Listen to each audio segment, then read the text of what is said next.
¿qué tal? Buenas tardes. Bueno, vamos a dar comienzo al directo de hoy. Ya os comenté esta mañana que es un directo muy interesante porque va a ser con Ana Martí, ginecóloga especializada en el Instituto Marqués, y ella nos va a hablar de todo lo que son las pruebas diagnósticas que vamos a necesitar en un tratamiento de... Bueno, cuando iniciamos un tratamiento de reproducción asistida, ¿vale? Esas pruebas que nos van a pedir, y luego, si nos da tiempo, también hablaremos de las que podemos necesitar durante el propio tratamiento. Creo que ya está por aquí y voy a invitarla. Un segundo. Como veréis, este comité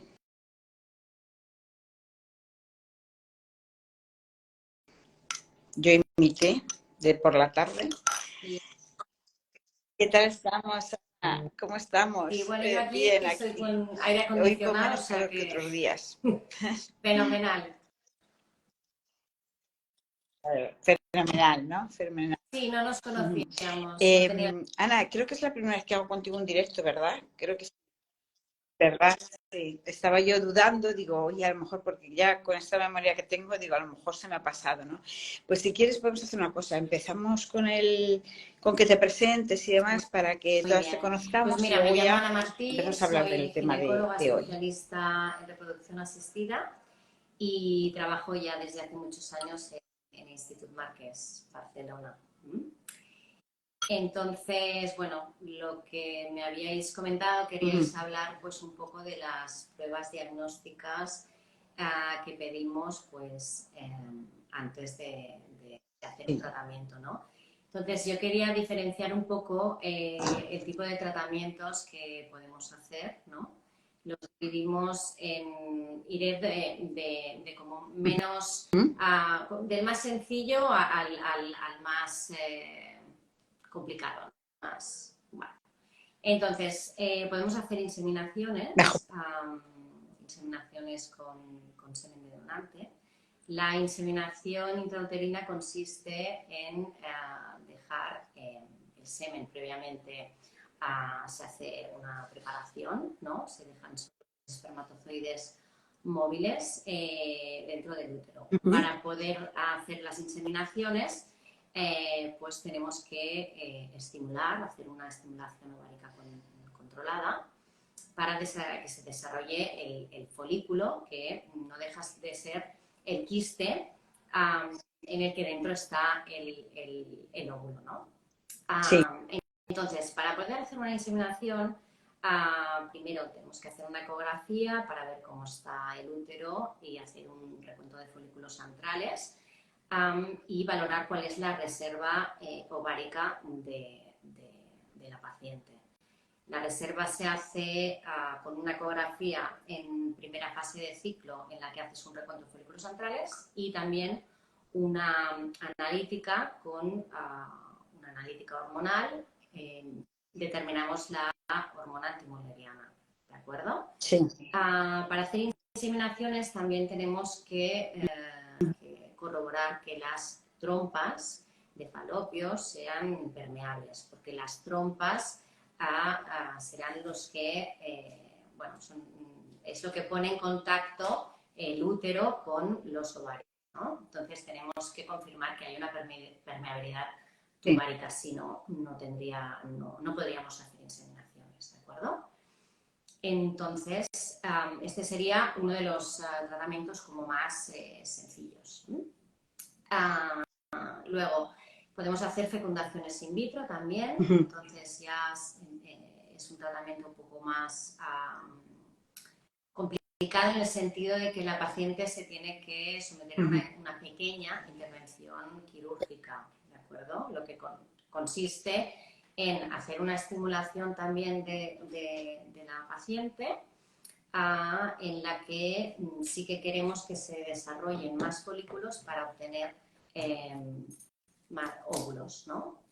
Entonces, antes de hacer la fecundación in vitro, que os explicaré en lo que consiste, Sí. aconsejamos pues lo mismo, hacer una ecografía siempre para valorar cómo está el útero, las condiciones del útero, descartar pólipos, miomas, esto siempre antes de una gestación. Y también pues valorar la reserva ovárica, también descartar que no hayan quistes ni problemas en el ovárico. Se hace la ecografía con recuento de folículos, se hace la hormona antimoleriana y también se aconseja pedir un cariotipo, ¿de acuerdo? Sí. Entonces, es el estudio cromosómico de nuestras células humanas, ¿no? De la paciente, sí. De la mujer que va entonces, la fecundación in vitro, vale. os he dicho que teníamos que pasar por una pequeña intervención, entonces, bajo una sedación profunda, que es, bueno, como cuando te hacen una colonoscopia, una gastroscopia, estás dormidita unos 20 minutos o así, sí. Entonces, vía vaginal accedemos para hacer la extracción de estos óvulos. Estos óvulos, una vez ya seleccionados en laboratorio, se hace la inseminación de estos óvulos con el espermatozoide, se hace un ICSI o una fecundación convencional, depende de lo que se decida, y se crean los embriones. Entonces, las mujeres que tienen a partir de 38 años, se aconseja hacer un estudio cromosómico de estos embriones, porque sabemos que a partir de los 35 ya aumenta sustancialmente la tasa de embriones que están alterados cromosómicamente, pero a partir de 38 años es cuando la tasa ya es, tenemos más embriones alterados cromosómicamente que normales, por tanto se aconseja hacer este estudio de los embriones antes de transferir. Sí, sí. Este, Ana, es el el diagnóstico genético preimplantacional. Se ha dicho de muchas para maneras. saber. Sí, para descartar aquellos que ya en principio se ven que no van a, y luego un tercer tipo embarazar, de ¿no? Que no van a implantar.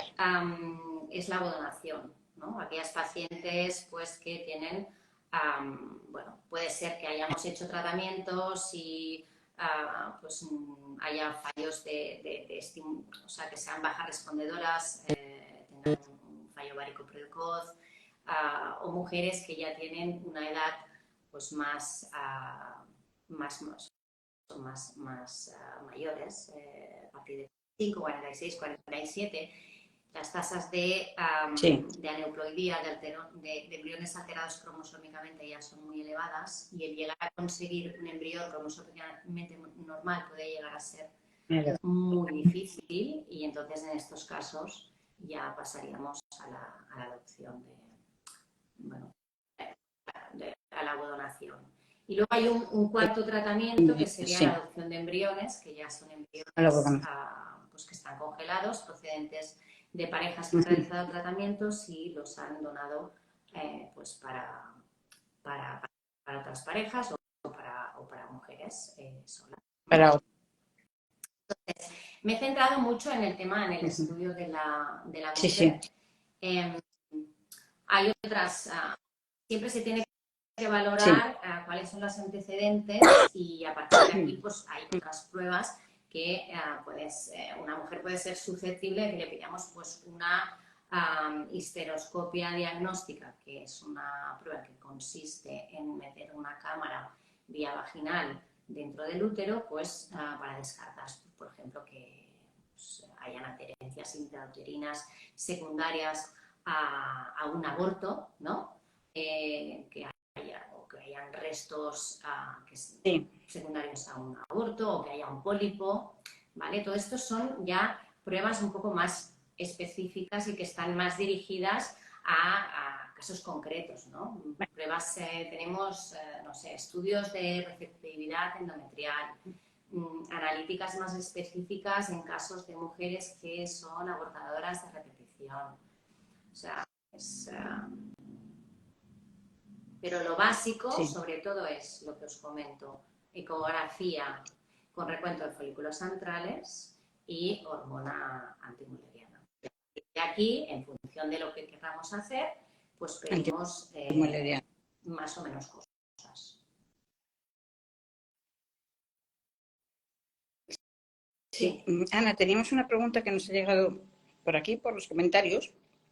Dice, si se tiene el gen 5 de Leiden, heredado de parte del padre, ¿en una FIV hay alguna forma, A hay ver, algo, la se mutación puede del hacer algo factor para no 5 pasar de ese gen? Leiden es un tipo de una trombofilia.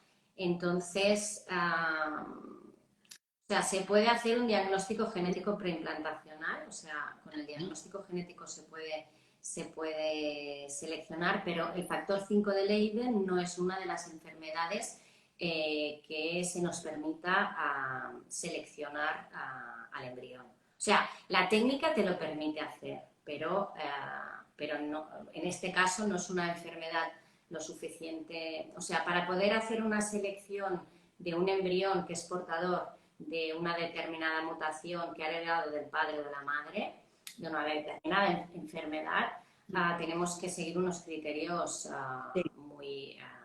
muy determinados. Entonces, tienen que ser enfermedades graves, por ejemplo, hay enfermedades en las que el niño fallece solo al nacer. Entonces, tiene que ser un determinado. O sea, este caso, el factor 5 de Leiden, no está contemplado, no. Pero que se puede hacer, que No está la técnica contemplado. nos lo permite. ¿De acuerdo? Sí, sí, sí. Lo que pasa es que todavía no está dentro de las enfermedades que permiten descartar el embrión por esa enfermedad hereditaria, ¿no? Ajá. Bien. Te voy a preguntar, esto son cuestiones de la mujer, ¿no? Pero es verdad que últimamente, años atrás, al hombre es como se le miraba menos, pero últimamente se está haciendo mucho el estudio masculino, ¿no? Porque aunque parece que tienen espermatozoides de por vida, ¿no? Los espermatozoides también se Bueno, están viendo nosotros afectados somos un por centro que hábitos, somos bueno, pioneros ¿no? en el estudio del factor masculino. O sea, siempre está claro, para ser padres, o sea, necesitamos dos gametos, el de la mujer y el del varón. Entonces, tienen la misma importancia. Para nosotros les damos la misma importancia.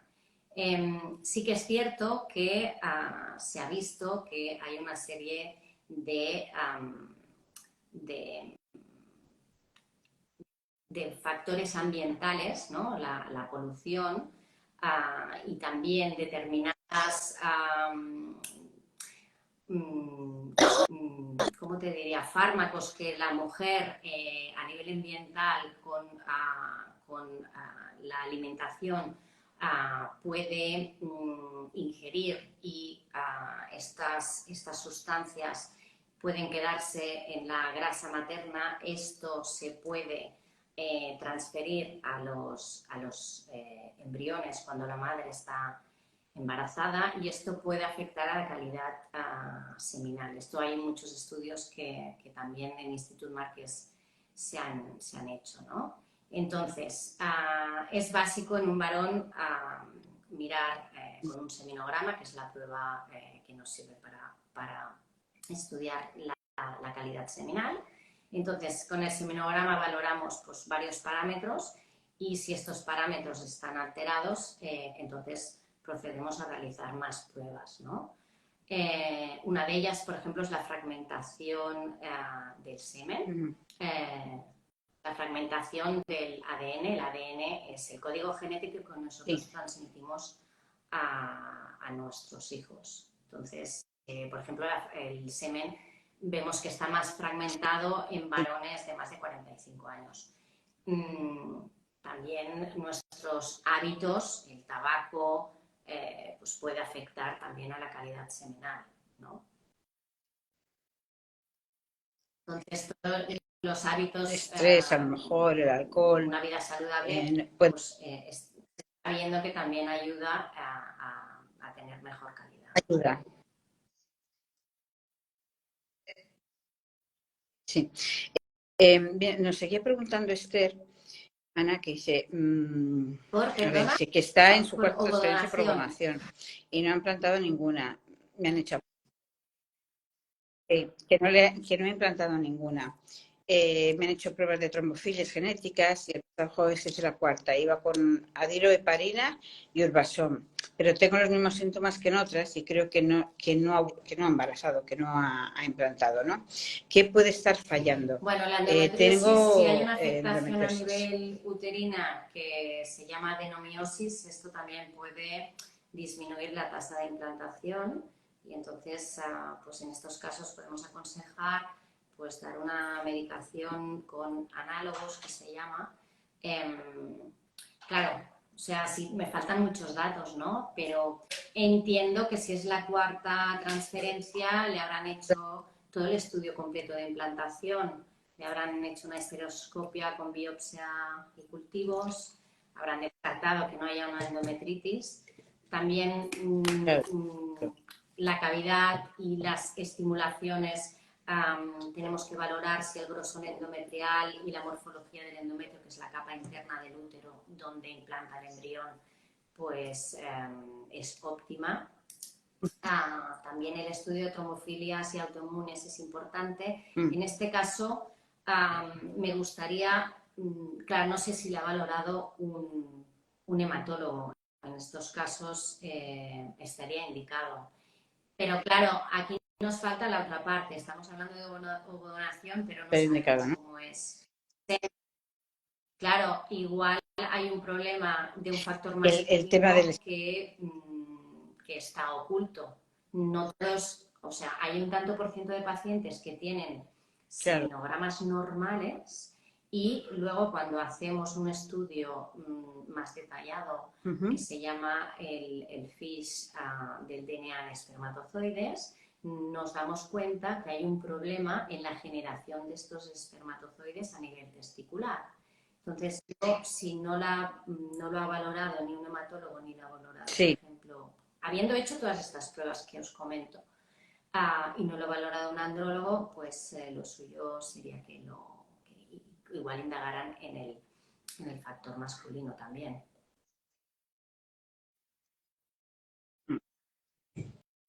Sí. Ana, a ver, es que el nombre es un poco complicado. Ardowin nos pregunta que cuando deja un hombre de fumar, ¿a partir de cuánto tiempo A ver, empiezan a esto, mejorar la calidad de los el espermatozoides? tabaco depende de la cantidad de cigarrillos que se fumen, ¿de acuerdo?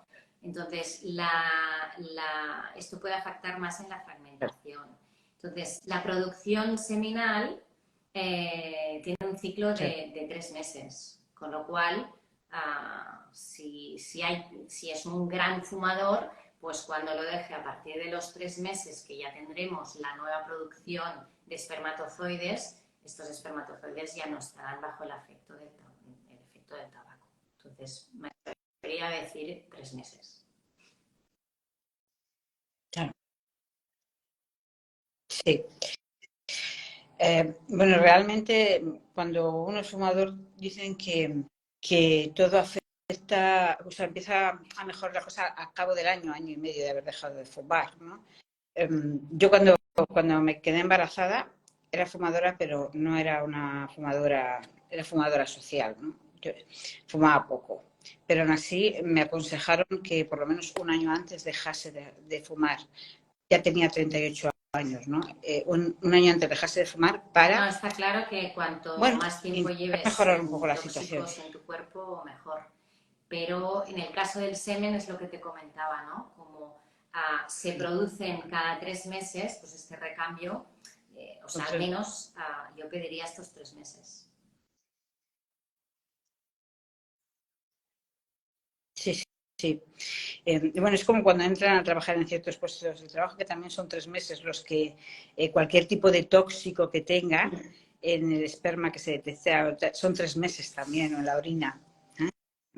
Eh, Ana, estaba pensando, esto con respecto a la paciente cuando somos nosotras, ¿no?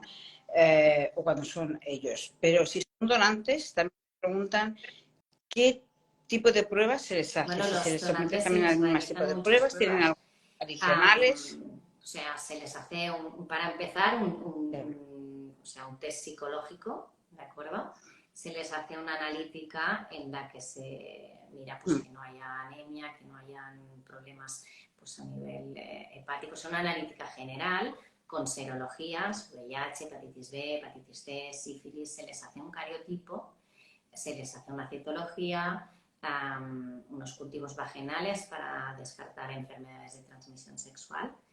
Evidentemente una historia clínica completa con antecedentes personales y antecedentes familiares. Y también se les hace un estudio de enfermedades por si son portadoras de enfermedades recesivas. El estudio de portadores cada vez se está poniendo más de moda. Lo que nos mira es si somos portadores de una serie de mutaciones de un determinado número de genes. Nosotras podemos ser portadoras o ellos pueden ser portadores, y si tenemos un hijo o una hija con una persona que es portadora de la misma mutación genética como esta que hemos dicho, que estábamos hablando antes del factor 5 de Leiden, que es una mutación, ¿no? Pues si somos portadores de la misma mutación, podemos tenemos un 30-40%, depende del tipo de mutación, porque hay algunas que están ligadas al sexo, otras que son más de cromosomas distintos al sexo, que lo que es la descendencia va por otro camino, ¿vale? Entonces, las recesivas, si somos portadores los dos de la misma, tenemos un 30% de tener un hijo afecto, ¿de acuerdo? Con lo cual, si es una enfermedad grave, es lo que hemos dicho, que se tiene que mirar y descartar que el embrión sea portador de esta enfermedad. Pero insisto, no todas, solo aquellas que cumplen unos criterios, ¿no?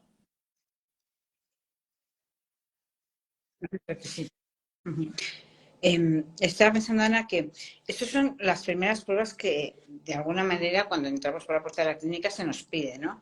Pero a medida que vamos entrando en los diferentes procesos de tratamientos y demás, supongo que si no quedamos embarazadas hay una gran batería de pruebas, ¿no?, para saber qué es lo que nos puede estar pasando, aunque siempre existe el factor ese mínimo porcentaje sí, es lo que te comentaba. No saber a raíz de la consulta que hemos tenido de esa paciente que había hecho cuatro transferencias de embriones procedentes de donación.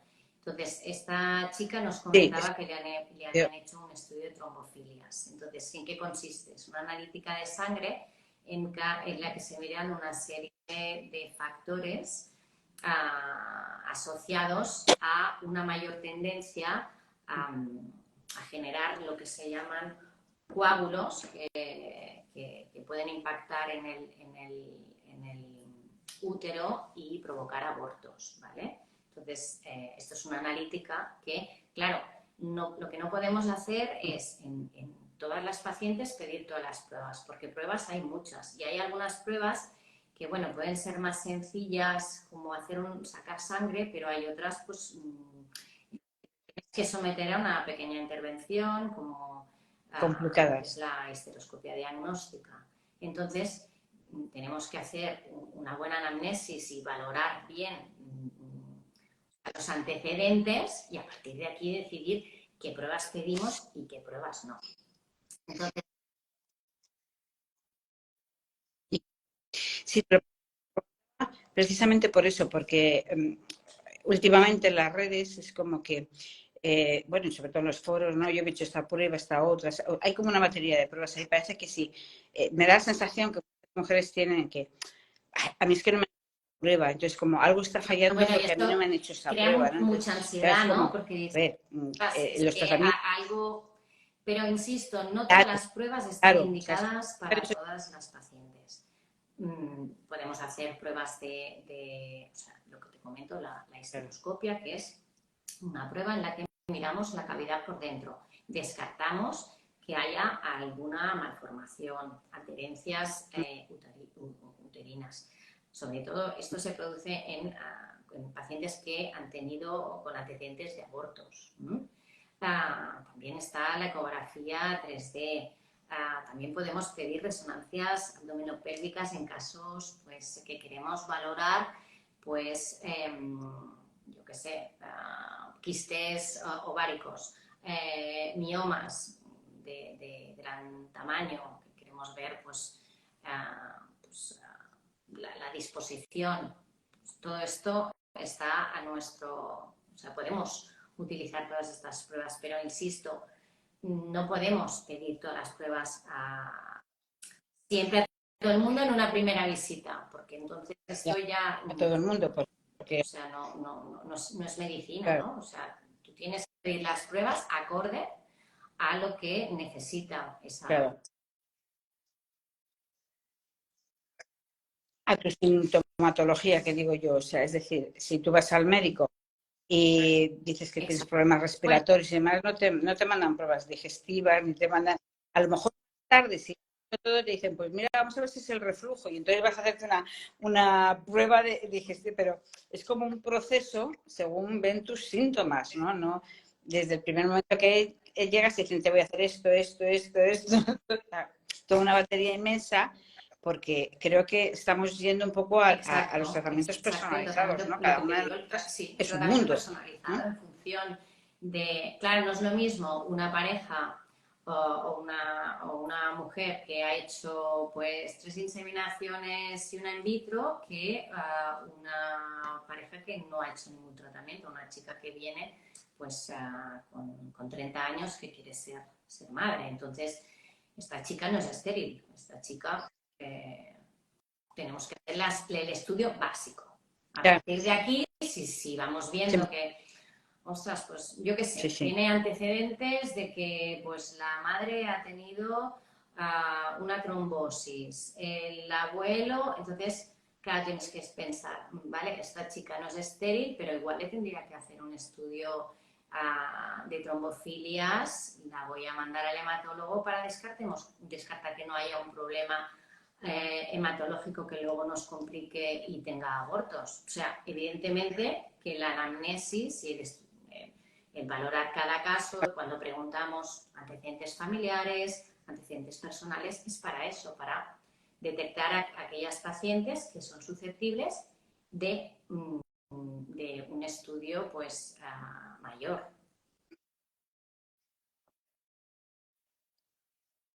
Bueno, realmente, como comentabas, el comienzo empieza por una analítica de sangre para ver, sobre todo con la antimoleriana, ¿no? Y una ecografía, ¿no? Has comentado en un principio. Es verdad que esta analítica de sangre para ver y la ecografía, bueno, la ecografía no, pero la analítica sí, Ahora no te nos he lo hacemos oído, cuando entramos por perdona, una puerta disculpa. de una clínica de reproducción. Y que normalmente no las hacen cuando entramos por la puerta de una clínica de reproducción asistida.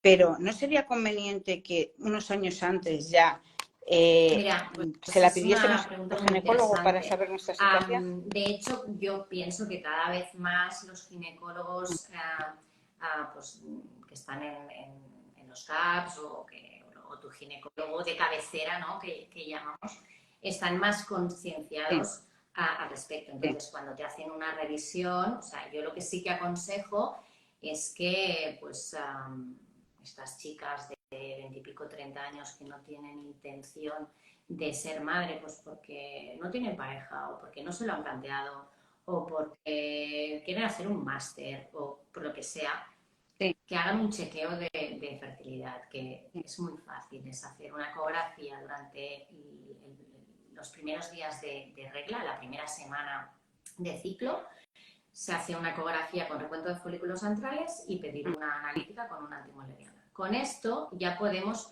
saber pues, en qué momento estamos y, claro, hay chicas que tienen fallos ováricos precoces que con 30 años se quedan sin regla y, bueno, si tenemos, si somos precavidos y lo miramos antes, pues nos damos cuenta y les podemos decir, oye, mira, pues haz un ciclo de preservación, Sí, ¿no? Una vitrificación de ovocitos.